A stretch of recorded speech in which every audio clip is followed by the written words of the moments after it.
Hello everyone, so do something slightly different. This video is going to be a gameplay analysis, basically going over a game I recorded and sadly did not record any audio for. So we're going to re-record the audio by reviewing the game, kind of talking through some plays, seeing if we find any mistakes and what we could have done differently. So we're going to start with this matchup, which was Lyra, Nevenka, and Blotch versus Sierra and Oddball. Looks like we just want to keep some good stats on our characters. So they played a 1-drop, 0-1-1. They probably have a 2-drop, which means they're probably going to try and advance on both sides. So I think the thinking here is if they're going to go for both sides, then I should try to play out one of my characters to either advance with them or prevent them from advancing on both sides, because I don't want to get too far behind at the beginning here. So we see that's what I do there, just play to the other side.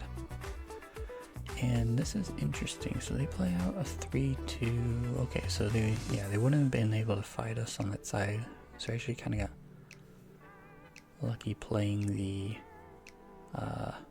Hathor, I think it's called, versus the Lyra Scald. I'm honestly not sure what all the names are off the top of my head at this point. Because we played that would be 3-0-2, so they could have actually advanced on both sides. So we kind of just got lucky there. Let's go ahead and skip forward here, next turn. Okay, so we draw another Ouroboros. Get rid of it. Don't really want to take time trying to set up 2 of them. I'm thinking, okay, looks like I want to play on that side.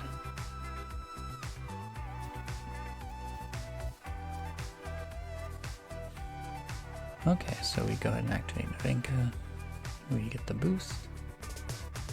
Looks like they're going to play it to the other side. Okay, so we both advanced. Staying even.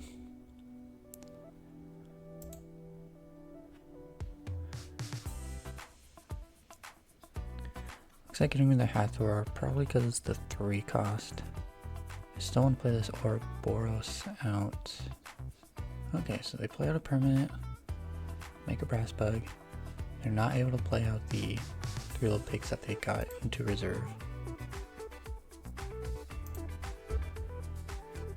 So we're going to go ahead and try and set up here. Maybe take on the companion side.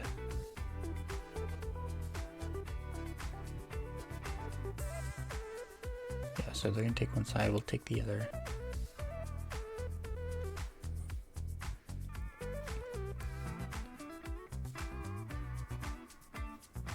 It doesn't matter, I get to do boosts. Okay, staying even. I think I'm going to go ahead and give it a shot to try and anchor here. Do not hit the anchor. So it looks like we mana the Trickster.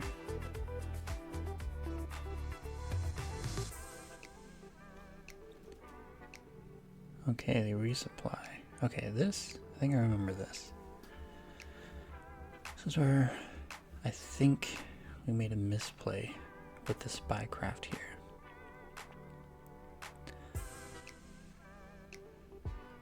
So I know I want to play the Spycraft.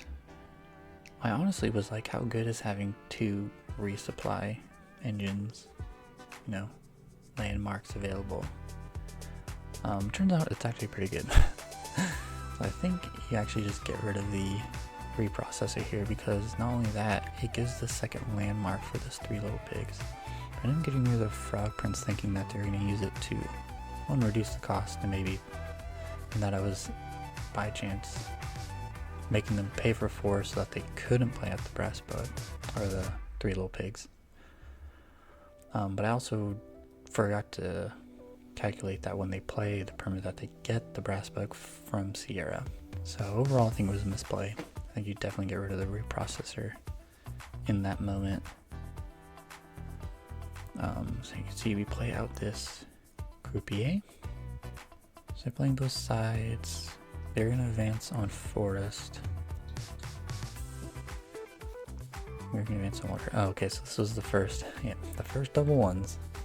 This is where it started getting a little rough. Okay, so into reserve. They get lucky that we got this Asmodeus into reserve previously. So they get a double advancement, we go nowhere. So not a great turn cycle for us.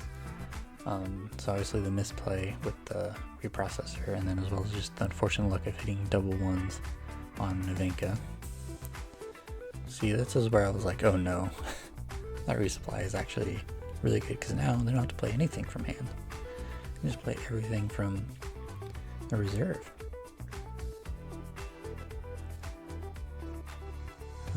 So 4/4/4 there. So looks like we're gonna play out the Asmodeus. Interesting. Okay, so we're gonna try and compete with them on the hero side here. And this is where it's deciding between the anchored and the boost counters. Has fleeting, so anchored could be good here. I'm not sure why I didn't play this on the companion side, because our forest is only 5 in forest. So if I played this and the Lyra Scald, could advance our forest. So I think this might have been a mistake. I think we would have preferred to have anchored that over here on the companion side. Because they have 2, they can get 3 and 3 more in water, which puts them at 8. We'd be at 6, so we wouldn't be able to even off the boost.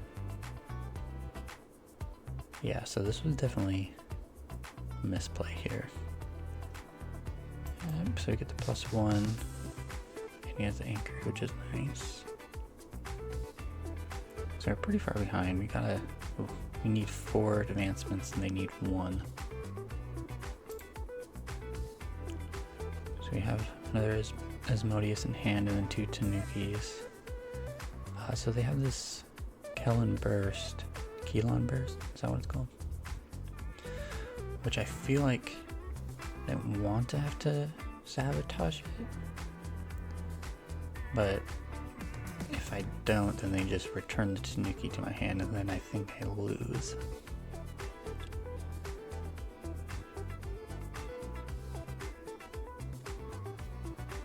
And basically, yeah, they just need advance on one side, so I really have no choice but to try to defend both sides. Luckily it's mono forest over here, and we got some good forest stats.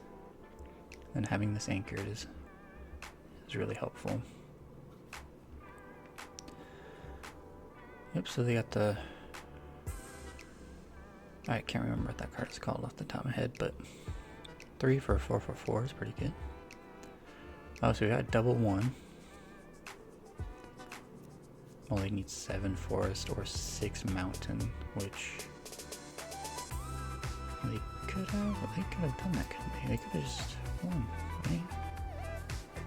3 and 2, that's 5 resources. 7, yeah, they could have gone 7 forest, or 7 mountain, excuse me. So it looks like a misplay on our opponent's side there, where they could have just won the game. But they decided to play out the permanent. And then make a bug on the other side, and then 2, and they would get to 5.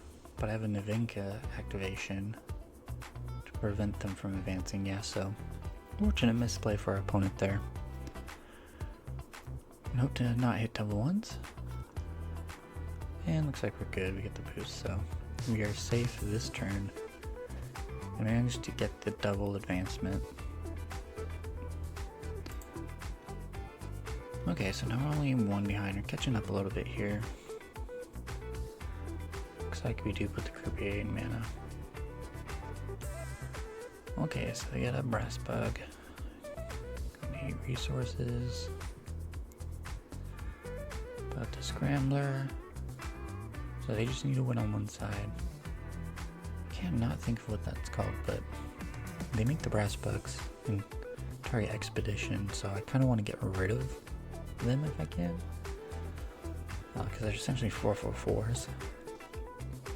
So I put the Tanuki. The other one we could play out, but we have to roll to see if we get the Sabotage, so might as well get the guaranteed Sabotage. And then, interesting, they play out another permanent, making a couple more brass bugs, so it's probably the same as if they were to play out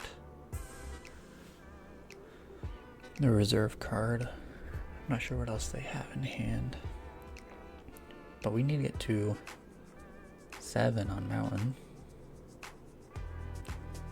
Or yeah, we need 7 on Mountain to prevent them, which luckily this Asmodeus. We have to hope we hit a 1, 2, or 3 on either of the rolls in order to get the boost. Oh, okay, so this was interesting. So yeah, I could have played out the Asmodeus and hopefully hit on the boost to get 7 to be able to go up to 10, 10, 7. But as we can see, our rolls have not been too great. So our option was to play out the Mage Dancer. 4 resources left. We then play out the Tanuki from a reserve. We roll, regardless of whether we hit or not. It gets a +1 since we roll a dice, and then we activate Nevenka. That also gives it a +1. And then that would also get us to 10. It would be 1, 2, 3, 4, 5, 6, 7, 8, 9, 10. Yeah, so that would also get us the stats we need. But it felt less risky for some reason, and then we could keep the Asmodeus for the following turn. So it looks like that's what I was kind of just deciding between those plays there. Let's go and skip forward. So yep, we go ahead and play the Tanuki. Okay, so we hit double once again.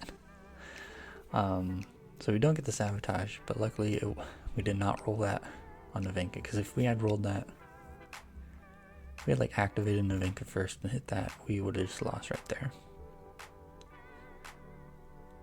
Yeah, so just kind of deciding I don't think it matters.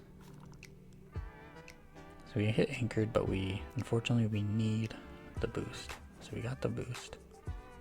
And we go to 10, 10, 4, so we're able to tie him on Mountain and then progress and force.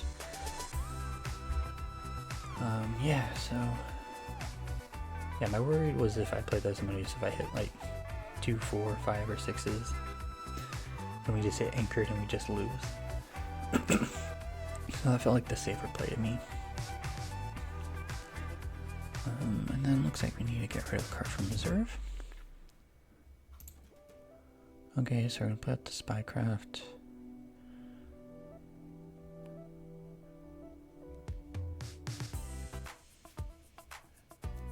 Yep, and then we'll get the resupply. You know, Scout, it doesn't really matter. They got no cards left in hand. And they have the Keylon Burst. So we know this is actually good for us because they only have 1 card that they could play on the turn. So we play the Asmodeus and they cannot target it with the Keylon Burst, which means they have to pass on their turn. Looks like we get another anchored, but we just want boost counters here. So essentially they have no way to win because that Keylon Burst has no targets.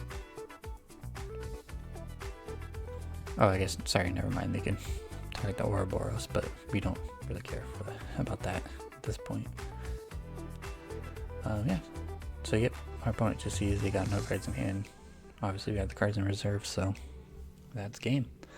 Definitely some mistakes, you know, unfortunate rolls at times, which, you know, is just part of playing this hero. So overall, you know, mistakes on both sides. We did see that our opponent could have won on a turn that they played out that permanent. But yeah, you just gotta keep playing on, and yeah, even if you're really far behind, I guess you can come back and win it if you just keep playing. So that's that. I'll probably put out some more kind of like replay videos where I kind of talk over the turns and we kind of look for ways to play a little cleaner, a little better. So yeah, I'll see you in the next one.